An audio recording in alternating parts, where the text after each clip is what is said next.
ముందర నమస్కారం చేస్తున్నారు గాని ఈ మొర్దుకై అనబడుతున్న వాడు హామాను ఎదుట బెండవడం లేదు. ఈ కారణాన్ని బట్టి మొర్దుకై చేసిన పనిని బట్టి ఈ హామాను అనబడుతున్న వాడు హర్ట్ అయిపోయి తిన్నగా అహశ్వరోషు అనబడుతున్న చక్రవర్తి దగ్గరికి వెళ్ళి, అయ్యా, ఒక జాతి ఉంది, ఆ జాతి మన రాజ్య సంస్థానం అంతటా కూడా చెదిరిపోయి ఉంది. వారి విధులు సకల జనుల విధులకు వేరుగా ఉన్నాయి. వారు రాజు యొక్క ఆజ్ఞలను గైకునేవారు కాదు వాళ్ళు. కాబట్టి వారిని ఉండనిచ్చుట రాజులకు ప్రయోజనకరం ఏమీ లేదు. వాళ్ళని తీసేద్దాం. ఒక జాతి ఉంది, వేస్ట్ జాతి. వాళ్ళ విధులు వేరు, వాళ్ళ పద్ధతులు వేరు. ఈ 127 సంస్థానాలలో ఉన్నటువంటి ఎన్నో జాతుల వాళ్ళు ఉన్నారు, ఎన్నో తెగల వాళ్ళు ఉన్నారు. కానీ వీళ్ళందరికీ కూడా ఒక భిన్నంగా ఉన్న జాతి. వాళ్ళకు వీళ్ళు వ్యతిరేకంగా ఉంటారు, వాళ్ళకు అనుకూలంగా ఉండరు. మనం ఏదైతే చేస్తామో మనము చేసేదానికి వ్యతిరేకంగా ఉండే జాతి. మనకు అనుకూలంగా ఉండేవాళ్ళు కాదు, మనకు మేలుకరంగా మారేవాళ్ళు కాదు, మనకు ప్రయోజకులైన వాళ్ళు కాదు. కనుక వాళ్ళు మన రాజ్యంలో ఉండేదానికంటే కూడా వాళ్ళు ఉన్నా గాని ప్రయోజనం లేని జాతి. కాబట్టి వాళ్ళను లేకుండానే చేద్దాం అని. ఇంతకు ఏమిటా జాతి అంటే అది ఒక యోధా జాతి. వాళ్ళ విధులు వేరు, వాళ్ళ పద్ధతి వేరు, ఇవన్నీ సపరేట్ గా ఉంటాయి. గనుక అందరిలాగా కాదు వాళ్ళు. అందరిలాగా కాకుండా, అందరి వలే కాకుండా వాళ్ళదంతా కూడా ఒక పద్ధతిగా, వాళ్ళంతా కూడా సపరేట్ గా ఉంటారు. వాళ్ళు లోకంలో కలిసేవాళ్ళు కాదు వాళ్ళు అని చెప్పి, ఎప్పుడైతే ఈ హామాను అనబడుతున్న వ్యక్తి అహశ్వరోషు అనబడుతున్నటువంటి చక్రవర్తికి చెప్పాడు, అప్పుడు చక్రవర్తి వెంటనే ఆ జాతి ఉండకుండా నిర్మూలపరచండి అని చెప్పి ఒక ఆజ్ఞను జారీ చేసి ఆ ఉంగరంతో ముద్ర వేసి ఆజ్ఞను జారీ చేస్తాడు. అది పట్టుకొని ఈ హామాను అనబడుతున్న వ్యక్తి ఆ 127 రాజ్యాలలో 127 సంస్థానాలలో చెదిరి ఉన్నటువంటి యూదులు అనబడుతున్న వాళ్ళు ఎక్కడెక్కడైతే ఉన్నారో వారందరినీ చంపేపిండి అని ఎప్పుడైతే ఒక ఆజ్ఞ జారీ చేయబడబోతున్న సంగతి మొర్దుకైకి తెలిసిందో, మొర్దుకై అనబడుతున్న వ్యక్తి వెంటనే రాణి స్థానములో ఉన్నటువంటి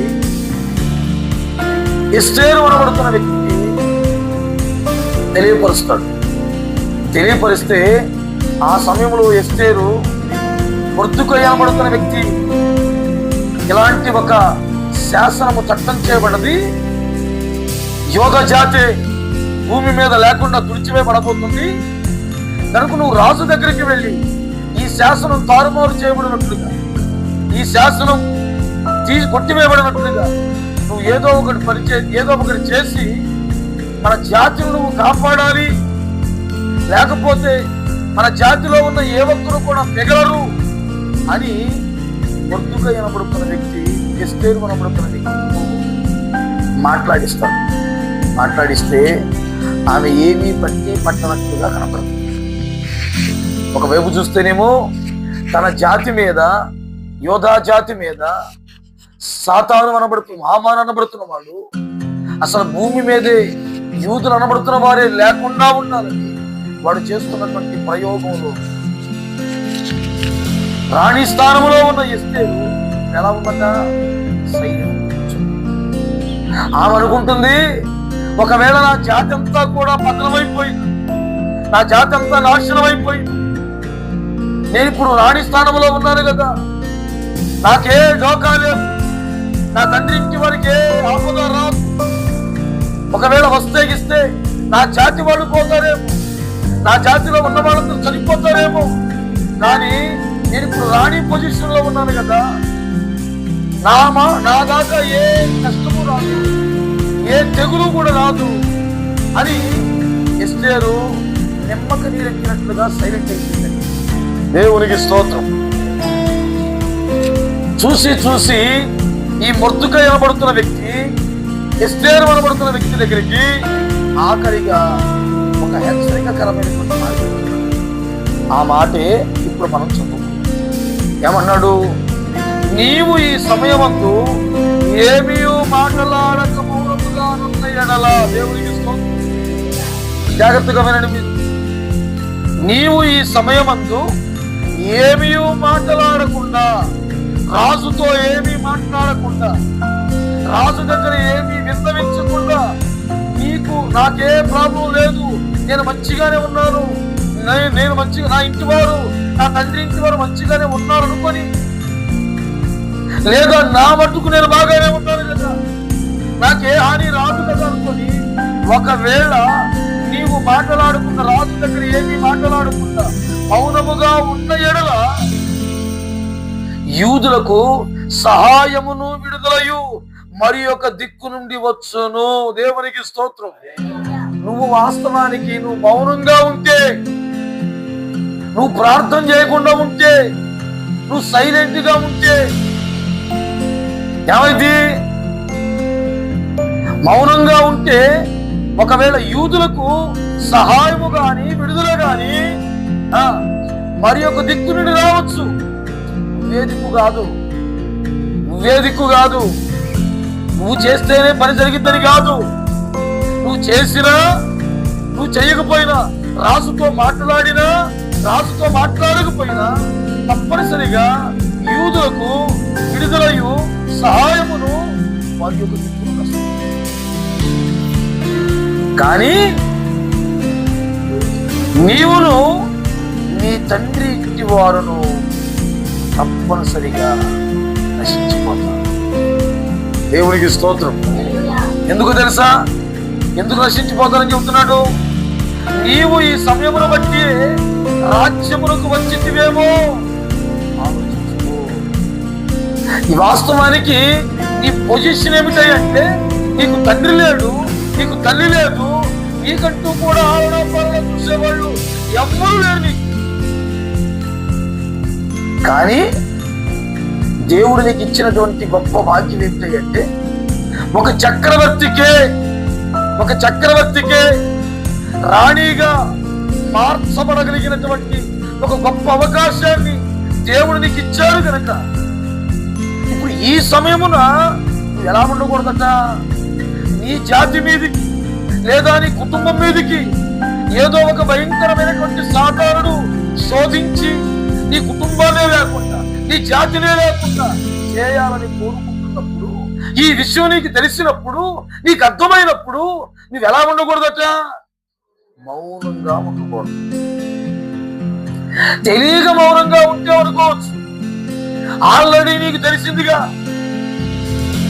నీ కుటుంబము లేదా నీ యొక్క జాతి, నీ స్వజనులు, నీ వారు ఎవరైతే ఉన్నారో వారందరి మీదకి ఒక భయంకరమైనటువంటి శిక్ష రాబోతుందన్న సంగతి తెలిసిన తర్వాత కూడా, ఇది నీకు తెలిసిన తర్వాత కూడా నువ్వు మౌనంగా ఉండటం అనేటువంటి దేనికి సూచనట? నా మటుకు నేను రక్షించబడ్డాను కదా, సర్వలోకనాథుడు అనబడుతున్న యేసు ప్రభువు వారికే నేను పెళ్లి కుమార్తెగా మార్చబడ్డాను కదా, నేనైతే నా మటుకు నేను సేఫ్ జోన్ లోనే ఉన్నాను కదా, రక్షణ పొందుకున్నాను కదా, మానవలసి పొందుకున్నాను కదా, పాప క్షమాపణ నిమిత్తం బాప్తిస్మం తీసుకున్నాను కదా, రక్షణ పొందుకున్నాను కదా, నా మటుకు నేను బాగానే ఉన్నాను కదా, ఏ కీడు గాని ఏ ఆపద గాని నా దాకా రాదు కదా. ఒకవేళ మనం రక్షణ పొందుకున్న వాళ్ళు సైలెంట్గా ఉంటే మన ఇంటి మీదకి, మన ఇంటిలో ఉన్న వాళ్ళ మీదకి, జాతి మీదకి, మన స్వజనుల మీదకి, మన రక్త సంబంధుల మీదకి ఒక భయంకరమైనటువంటి దేవుని ఉగ్రత కూర్చొని ఉన్నప్పుడు ఈ విషయం తెలిసిన తర్వాత కూడా మనం మౌనంగా ఉండాక, మనము మాట్లాడకుండా, అనగా ప్రార్థన చేయకుండా మన రాజు అనబడుతున్న, మన ప్రియుడు అనబడుతున్న ప్రభు యేసు క్రీస్తు వారి యొక్క సహాయాన్ని మనం పొందుకోకుండా, సహాయాన్ని మనం వర్తించకుండా మనము మౌనంగా ఉంటేనట అది మనకు మేలు కాదు. దేవునికి స్తోత్రం. అది మన మటుకు మనకు మేలు కాదు. అక్కడ ముందుగా చెప్పిన మాట ఏంటంటే, యూదులకు విడుదలయు సహాయమును వారి యొక్క దిక్కు నుండి రావచ్చు. కానీ నువ్వు మౌనంగా ఉన్న కారణాన్ని బట్టి సేఫ్ జోన్ లో ఉన్నా అనుకున్నావుగా, ఏ కీడు నాకు రాదనుకున్నావుగా, నేను బాగానే ఉన్నాను, నా తండ్రి ఇంటి వారు బాగానే ఉన్నారు అనుకున్నావుగా, నా ఇంట్లో ఉన్నవారు కూడా ఒకవేళ రక్షణ పొందుతున్నారు అనుకున్నావుగా. కానీ ఒకవేళ యూదులే పతనమైపోయే పరిస్థితి వస్తే, దేవుని జాతి నాశనం అయిపోయే పరిస్థితి వస్తే నువ్వు కూడా తప్పించుకోలేదు. దేవునికి స్తోత్రం. అర్థమవుతుందా? వాస్తవానికి మన ఇంటి వారి మీద, అక్కడ యోధా జాతి అనగా మన కుటుంబం కావచ్చు, లేదంటే మన స్వజనులు కావచ్చు, మన రక్త సంబంధులు కావచ్చు, లేదంటే మనకు తెలిసిన మన ఆత్మీయులు కావచ్చు, ఎవరి మీదకైనా కానీ సాతాను అనబడుతున్న వాడు కీడు అనబడుతున్న ఖడ్గాన్ని రప్పించేటప్పుడు, తెగులు అనబడుతున్నటువంటి అపాయమును రప్పించేటప్పుడు ఆ విషయం మనకు తెలిస్తే మనము వాస్తవానికి దేవునికి స్తోత్రం. మనని ఎలా ఉండకూడదట? మౌనంగా. నీవు ఈ సమయమున ఏమీ మాట్లాడక మౌనముగా ఉన్న ఎడల సహాయమును విడుదలయు మరి యొక్క దిక్కు నుండి వచ్చును. మరి యొక్క దిక్కు నుండి వస్తుంది సహాయము గాని విడుదల గాని. ఏమవుతుందట? మరి యొక్క దిక్కు నుండి వస్తుందట. మరి యొక్క దిక్కు నుండి వచ్చును గాని నీవును నీ తండ్రి ఇంటి వారును నశించుదురు అన్నాడు. దేవునికి స్తోత్రం. అదవుతుందా? దేవుడు ఒక ద్వారం మనకు మూయబడుతుంది అంటే మరొక ద్వారాన్ని దేవుడు తప్పనిసరిగా తెలుస్తాడు. ఒక ద్వారం మూయబడుతుంది అంటే ఏమిటదట? ఇంకొక ద్వారాన్ని దేవుడు తెరుస్తాడు. అంతేగాని ఆప్షన్ అనేటువంటిది దేవునికి లేకుండా ఉండదు.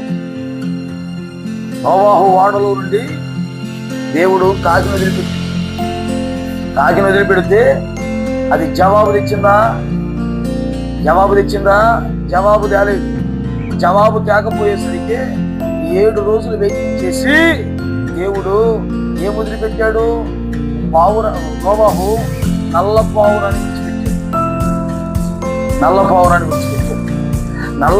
విడిచిపెట్టిన తర్వాత దాని కాలు అరకాలు మోపుకునే స్థలం లేకపోతే తిరిగి మరలా ఎంతైతే పవిత్రంగా ఓడలో నుండి బయటపెట్టిందో పావురము తిరిగి అంతే పవిత్రంగా మరలా ఓడలో మరలా ఒక 7 రోజులు చూశాడు. చూసిన తర్వాత మరలా పంపిస్తే ఈసారి ఏం చేసుకొచ్చినది? ఒక ఒలీవల ఆకు తీసుకుని వచ్చింది. దేవునికి స్తోత్రం. రిప్లై వచ్చేంత వరకు, జవాబు వచ్చేంత వరకు, సహాయం దొరికేంత వరకు దేవుడు తన జనాంగాన్ని దేవునికి స్తోత్రం. తన జనాంగాన్ని విడిచిపెట్టేవాడు కాదు ఆయన. తన యొక్క స్వకీయులను, అనబడుతున్న వారిని, తన స్వాస్థ్యం అనబడుతున్న వారిని విడనాడేవాడు కాదంటే. మనకు ఆపద వచ్చినా, కష్టం వచ్చినా, ఏదొచ్చినా గాని ఆపత్కాలములో నమ్ముకున్న సహాయం ఉన్నాయి. దేవునికి స్తోత్రం. సమూయేలు గ్రంథంలో ఒక మాట అంటాడు సమూయేలు మొదటి గ్రంథము 12వ అధ్యాయం 22వ వచనం త్వరగా. సమూయేలు మొదటి గ్రంథం 12వ అధ్యాయము నేను చదువుతాను, మీరు చూడండి. సమూయేలు మొదటి గ్రంథం 12వ అధ్యాయము 22వ వాక్యం. యెహోవా మిమ్మును తనకు జనముగా చేసుకొనుటకు ఇష్టము కలిగి ఉన్నాడు. తన ఘనమైన నామము నిమిత్తము తన జనులను ఆయన మెడనాడదు అన్నాడు. దేవునికి స్తోత్రం. ఇక్కడ ప్రభు చెప్పిన మాట, సమూయేలు ద్వారా దేవుడు మాట్లాడుతున్న మాట ఏంటంటే, యెహోవా మిమ్మును తనకు జనముగా చేసుకొనుటకు ఇష్టము కలిగి ఉన్నాడు. దేవునికి స్తోత్రం. ఇశ్రాయేలీయులట దేవుడు తనకు జనముగా చేసుకోవడానికి, తనకు స్వకీయులుగా చేసుకోవడానికి, తనకు స్వకీయ సాంపత్యముగా చేసుకోవడానికి, తన సొత్తుగా మార్చుకోవడానికి దేవుడు ఇశ్రాయేలీయుల పట్ల ఇష్టము కలిగి ఉన్నాడు. ఇష్టము కలిగి ఉన్నాడు కనుక తన ఘనమైన నామము నిమిత్తము తన జనులను ఆయన విడనాడు. ఎవరి నిమిత్తం విడనాడట? తన యొక్క ఘనమైన నామము, తన యొక్క ఘనమైన నామము నిమిత్తము ఆయన నామ మహిమార్థమై మనలను విడనాడేవాడు. ఆనాడు వాళ్ళని విడనాడని ఎందుకు దేవుడు? వారిని బట్టి దేవుడు తన నామానికి మహిమకరంగా ఉండడానికి, మహిమకరంగా బ్రతకడానికి వాళ్ళు దేవుడు వారిని ఎన్నుకున్నాడు. వారిని తనకు స్వకీయులుగా చేసుకోవడానికి ఇష్టపడ్డాడు. వారితో దేవుడు నిబంధన చేసుకున్నాడు. దేవుడు వారితో మాట్లాడుతూ వచ్చాడు. కారణం ఏంటంటే వారి ద్వారా తన నామం, తన ఘనమైన నామం మహిమపరచబడడానికి, తన ఘనమైనటువంటి నామము హెచ్చించబడడానికి దేవుడు వాడు. ఈ రోజున సంఘాన్ని దేవుడు ఎందుకు ఎన్నుకున్నాడో తెలుసా? మనల్ని ఎందుకు విడనాడో తెలుసా? ఎట్లనగా తన ప్రియుని యందు, తన యొక్క ఎఫెసీ 1:4-1 అంటాడు, ఎట్లనగా తన ప్రియుని యందు ఉచితముగా మనకు అనుగ్రహించిన తన కృపా మహిమకు కీర్తి కలుగునట్లుగా తన చిత్త ప్రకారమైన దయా సంకల్పము చొప్పున యేసుక్రీస్తు ద్వారా మనలను తనకు కుమారులుగా స్వీకరించుటకై జగత్తు పునాది వేయబడక ముందే క్రీస్తులో ప్రేమ చేత దేవుడు మనల్ని ఏర్పాటు చేసుకుంటాడు. ఎందుకంటే తన కృపా మహిమకు కీర్తి కలుగునట్లు, తన కృపా మహిమకు కీర్తి కలుగునట్లు తన చిత్త ప్రకారమైన దయా సంకల్పము చొప్పున యేసుక్రీస్తు ద్వారా దేవుడు మనల్ని ఏం చేసుకున్నాడు? తన కుమారుడు, తన జనులుగానే కాదట, తన కుమారులనుగా, తన కుమార్తెలుగా మనల్ని స్వీకరించిన కారణం ఏంటి అంటే తన ఘనమైన నామానికి, తన కృపామహిమకు మన ద్వారా కీర్తి కలగాలని. ఒకవేళ ఆ జనాంగము తనల్ని ఏం చేశాడట? తనకు స్వకీయులుగా, తనకు సొంత జనాంగముగా ఉండటానికి దేవుడు ఇష్టపడ్డాడు. అందుకని దేవుడు మనల్ని ఎన్నుకున్నాడు. అలాంటి జనము నిమిత్తం అంటున్నాడు సమయాలు 23 నా మట్టుకు నేను మీ నిమిత్తము ప్రార్థన చేయుట మానుట వలన యెహోవాకు విరోధముగా పాపము చేసిన వాడనగును, అది నాకు దూరమగును గాక, కానీ శ్రేష్టమైన చక్కని మార్గమును నీకు బోధిస్తాను. దేవునికి స్తోత్రం. అక్కడేమో ఎస్తేరుతో చెప్పిన మాట మర్చిపోయి ఏమని చెప్పాడు అక్కడ? అమ్మా, నీవు ఈ సమయమున ఏమీ మాట్లాడక మౌనంగా ఉన్న ఎడల యూదులకు సహాయమును విడుదల ఇవ్వవచ్చును గాని నువ్వు మౌనంగా ఉన్న కారణాన్ని బట్టి, నువ్వు ప్రార్థన చేయని కారణాన్ని బట్టి నువ్వు నీ తండ్రి ఇంటి వారును నశించుదురు అన్నాడు. ఇవే కాదు, నీ తండ్రి ఇంటి వారు కూడా నశించిపోతారన్నాడు. ఎప్పుడు మౌనంగా ఉంటే, ప్రార్థన చేయకుండా ఉంటే, ఒక భయంకరమైన కీడు రాబోతున్న సంగతి తెలిసి కూడా నువ్వు మౌనంగా ఉంటే తప్పనిసరిగా నీవే కాదు, నీ తండ్రి ఇంటి వారు కూడా నశించిపోతారన్నాడు. దేవునికి స్తోత్రం. కానీ ఇక్కడ ఉన్నాడు సమయాన్ని చెబుతున్నాడు ఏమని? యెహోవా మిమ్మల్ని తనకు జనులుగా చేసుకున్నట్టుకు ఇష్టము కలిగి ఉన్నాడు, తన ఘననామము నిమిత్తము తన జనులను ఆయన విడనాడడు కనుక ఆయన విడిచిపెట్టని జనాంగం ఏదైతే ఉందో, ఆయన ఇష్టపడే జనాంగం ఏదైతే ఉందో ఆ జనాంగం నిమిత్తము నా మటుకు నేను మీ నిమిత్తము ప్రార్థన చేయుట నేను మానుట వలన యెహోవాకు నేను విరోధంగా పాపం చేస్తున్నాను. అంటే ఇప్పుడు దేవుడు నా మీద పెట్టిన బాధ్యత ఏంటి? నీ కోసం, నీ కుటుంబాల కోసం, నీ పిల్లల కోసం నేనేం చేయాలట? ప్రార్థన చేయాలి. నా మటుకు నేను నీ నిమిత్తం ప్రార్థన చేయాలి. మీరెవరో దేవుడు ఎన్నుకున్న జనాంగం, తనకు స్వకీయులుగా చేసుకున్నట్టు ఇష్టపడ్డ జనాంగం, తన నామమునకు మహిమార్థముగా బ్రతకడానికి దేవుడు ఎన్నుకున్నటువంటి మీ విషయంలో నేను ఏం చేయాలన్నాడు? నా మట్టుకు మీరు నా కోసం ప్రార్థన చేసినా చేయకపోయినా నేను మాత్రం నా మట్టుకు నా మీదికి కీడు రాకుండా, నా తండ్రి ఇంటి వారు నశించిపోకుండా, నా కుటుంబం మీదకి శాపం రాకుండా